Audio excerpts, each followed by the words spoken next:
दिल्ली विधानसभा चुनाव 2025 में बीजेपी ने ऐतिहासिक जीत दर्ज कर ली है। दिल्ली की 70 सीटों पर हुए मतदान में बीजेपी ने 48 सीटों पर जीत हासिल की। वहीं आम आदमी पार्टी, जिसके खाते में सिर्फ 22 सीटें ही आ पाई। इसके अलावा बाकी किसी भी पार्टी को कोई सीट नहीं मिली, किसी का खाता नहीं खुला। लेकिन क्या आप ये जानते हैं कि किसी भी पार्टी को कितने विधायक मिलकर तोड़ सकते हैं? आज मैं आपको इसी के बारे में जानकारी दूंगी।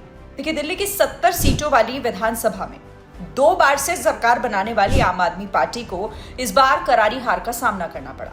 हार तक तो मामला ठीक था, लेकिन आम आदमी पार्टी के मुखिया यानी कि अरविंद केजरीवाल नई दिल्ली विधानसभा से अपनी सीट भी नहीं बचा पाए हैं इस बार।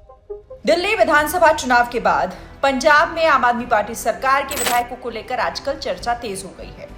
क्या आप ये जानते हैं कि किसी भी पार्टी को कब कितने विधायक मिलकर तोड़ सकते हैं? और उस समय एंटी डिफेक्शन लॉ लागू भी नहीं होगा। सबसे पहले तो आप ये समझिए कि एंटी डिफेक्शन लॉ है क्या। इसके बारे में मैं आपको जानकारी दे दूं। दल बदलना आम बात है वैसे तो राजनीति में। अक्सर चुनाव से पहले नेता कभी इस पाले में तो कभी उस पाले में चले जाते हैं। और इसी तरह की बातों को लेकर मैं आपको ये बताना चाहती हूँ कि इसे रोकने के लिए राजीव गांधी सरकार ने 1985 में संविधान में 92वां संशोधन भी किया था। इस संशोधन में दल बदल विरोधी कानून यानी कि एंटी डिफेक्शन लॉ पारित किया था।